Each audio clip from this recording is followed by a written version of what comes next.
প্রায় ২ বছর ধরে গাজায় নৃশংস হামলা চালিয়ে যাচ্ছে ইসরায়েল বাহিনী। হামলার ফলে গাজায় দেখা দিয়েছে ভয়াবহ দুর্ভিক্ষ। নিহত হয়েছে ৬৫,০০০-এরও বেশি মানুষ। এ অবস্থায় বিশ্ব নেতারা গাজায় যুদ্ধবিরতি নিয়ে সরব হলেও তা পাশ কাটিয়ে হামলা অব্যাহত রেখেছে ইসরায়েলি বাহিনী। তবে জাতিসংঘের ৮০তম সাধারণ অধিবেশনে ইউরোপের বেশ কয়েকটি দেশ ফিলিস্তিনকে স্বাধীন রাষ্ট্র হিসেবে স্বীকৃতি দিলে আন্তর্জাতিক মহলে বেশ চাপে পড়ে ইসরায়েল। তা সামাল দিতে তড়িঘড়ি ওয়াশিংটনে ছুটে যান নেতানিয়াহু। প্রেসিডেন্ট ট্রাম্পের সাথে করেন দীর্ঘ এক বৈঠক। সেখানে গাজার যুদ্ধবিরতির জন্য ২০ দফা প্রস্তাব উত্থাপন করেন ট্রাম্প, যা মনোপুত হয় নেতানিয়াহুর।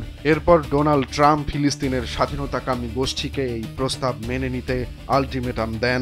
তবে প্রস্তাবে উল্লেখিত বেশ কিছু বিষয়ের ব্যাখ্যা চেয়ে যুদ্ধবিরতি প্রস্তাবের আংশিক মেনে নিয়েছে ফিলিস্তিনি গোষ্ঠীটি, যাকে অগ্রগতি হিসেবে দেখছেন বিশ্ব নেতারা। জাতিসংঘের মহাসচিব অ্যান্তনিও গুতেরেস ফিলিস্তিনি গোষ্ঠীর ইতিবাচক পদক্ষেপে বেশ উচ্ছ্বসিত। তিনি সব পক্ষকে যুদ্ধ বন্ধ করার এই সুযোগকে কাজে লাগানোর আহ্বান জানান। এদিকে ব্রিটিশ প্রধানমন্ত্রী কিয়ার স্টারমার বলেছেন, ফিলিস্তিনি গোষ্ঠীর মার্কিন শান্তি পরিকল্পনা মেনে নেওয়া একটি গুরুত্বপূর্ণ অগ্রগতি। ইতালির প্রধানমন্ত্রী জর্জিয়া মেলোনি মধ্যপ্রাচ্যে শান্তি প্রতিষ্ঠায় ট্রাম্পের প্রচেষ্টার প্রতি পূর্ণ সমর্থন জানান। তিনি বলেন, এখন সবার কাছে মূল অগ্রাধিকার হতে হবে এমন একটি যুদ্ধবিরতিতে পৌঁছানো যা অবিলম্বে সব জিম্মির মুক্তির পথ তৈরি করবে।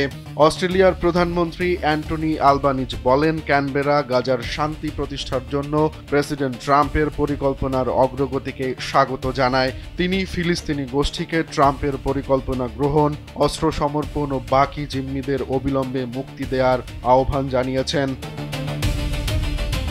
এছাড়া ফিলিস্তিনি গোষ্ঠীর এমন ইতিবাচক পদক্ষেপকে স্বাগত জানিয়েছে মিশর ও কাতার। ফিলিস্তিনি গোষ্ঠীর এমন কাজের প্রশংসা করেছেন মালয়েশিয়ার প্রধানমন্ত্রী আনোয়ার ইব্রাহিম। তবে তিনি ট্রাম্পের গাজা পরিকল্পনা নিয়ে বড় ধরনের সংশয়ও জানিয়েছেন, কারণ গাজায় মার্কিন শান্তি পরিকল্পনা নিখুঁত নয় বলে তিনি মনে করেন। রোমান্স তালুকদার, কালবেলা।